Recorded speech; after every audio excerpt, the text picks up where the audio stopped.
Hello viewers, welcome back to my channel. কেমন আছেন আপনারা? আশা করি ভালো আছেন, আমিও খুব ভালো আছি। আজকের টপিকটি হচ্ছে বাচ্চাদের ঘামাচি হলে আপনি কিভাবে ঘরোয়া পদ্ধতিতে সেই ঘামাচিগুলো পুরো রিমুভ করবেন।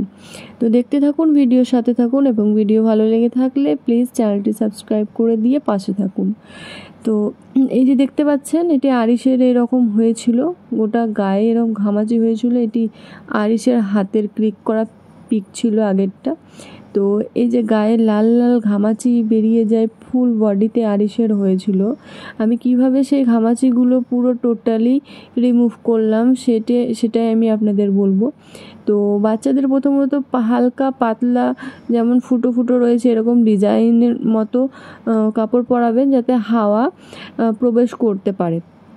আর কটনের একদম ফ্রক, এরকম ফ্রকগুলো কটনের পরাবেন, একদম হালকা পাতলা। চেষ্টা করবেন যে যেন হাওয়া আদান প্রদান করতে পারে, ভেতরে ঢুকতে পারে। আর ছেলেদের এরকম স্যান্ডো গেঞ্জি পরাবেন, খুব হালকা পাতলা নরম গেঞ্জিগুলো বাচ্চাদের পরাবেন। তো বাচ্চাদের ঘামাচি রিমুভ করার জন্য আপনাদের একটাই কাজ করতে হবে, আইস কিউবগুলি আপনারা প্রত্যেকের, আশা করি প্রত্যেকের বাড়িতেই আইস কিউব আছে। তো যে জায়গাগুলোতে ঘামাচি হয়েছে সেই জায়গাগুলিতে আপনারা আইস কিউবটি জাস্ট হালকা করে ঘষে দেবেন, জাস্ট হালকা করে টাচ করে দেবেন। এটি আপনি প্রত্যেক দিন করবেন 2 বেলা করে।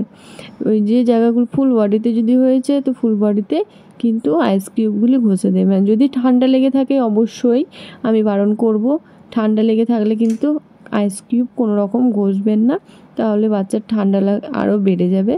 তো যদি ঠান্ডা না লেগে থাকে, তাহলে আপনারা যে জায়গাগুলিতে দেখবেন লাল লাল হয়ে গিয়েছে, ঘামাচি হয়ে গিয়েছে, সেই জায়গাগুলিতে আপনি এই আইস কিউবটি ঘষে দেন। দেখবেন 2-3 দিনের মধ্যেই আপনি রেজাল্ট পাবেন। আমি আরিশকে এইভাবেই তার ঘামাচিগুলো গিয়েছে।